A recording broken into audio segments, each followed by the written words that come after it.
Hello parents. This is what we are going to do in lieu of having a meeting, since so many parents were having difficulty attending and just everyone getting their schedules together. So most of the patrols are taking this home today, and some of them I didn't get a chance to give it to them, so they'll take it tomorrow. But this is just kind of a quick summary of the DC trip that's coming up. And on the bottom, I really would love to have this as soon as possible. Student name, number of students attending, adults attending, and your signature. So, I mean, I think we only have one set of siblings, but just give me an idea if you're coming. This does not mean that you're 100% committing. It's just, I would like to go if we can get the finances in order. I would like to be there type of thing, just to give me a general idea. Again, it does not mean that you're committing, and if you change your mind later and decide that you don't want to, that's no problem at all. But I would like that as soon as possible. The second page here has DC information. It has 3 different trip dates. I requested the first one of June 10th through the 15th, but there's no guarantee that we're going to get it. So as soon as I hear back from them, I will let you guys know so that you can plan accordingly. Here it has the tour price per student and per adult, and it has the payment schedule as first payment being December 2nd. So I know that that's really intimidating, and I just want you to keep in mind we're doing as much as we can with the fundraising. We had the fall festival, we had the coupon books, and we've got some more things coming up, which I'll tell you about in a second.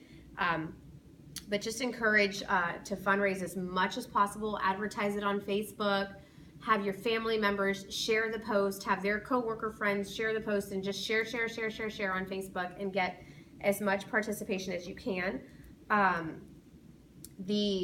The last one that we did, 50% of that went towards your student's specific account.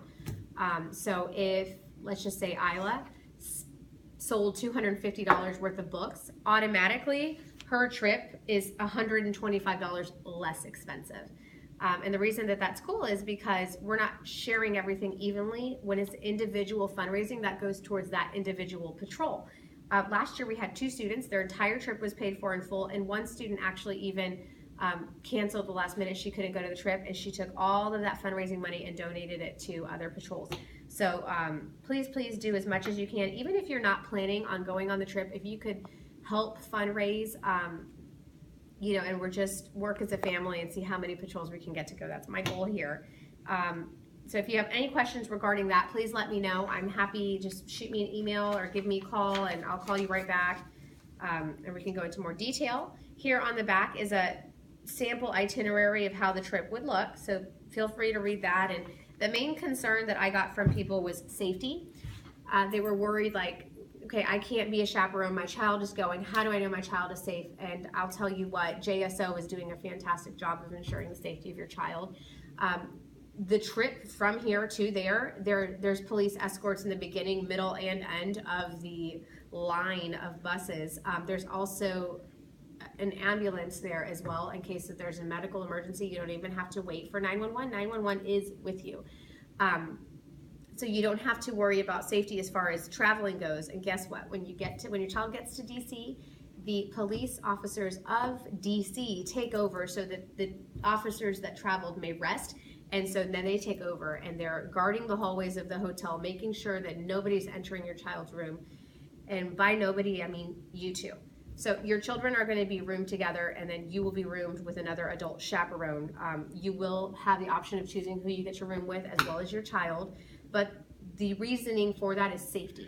So if Ethan is on a trip and he's roomed with Trey, and Trey's parent came and Ethan's parent doesn't know Trey's parent, Ethan's parent doesn't have to worry about an adult being in the room that they don't know. Adults are not allowed in the room.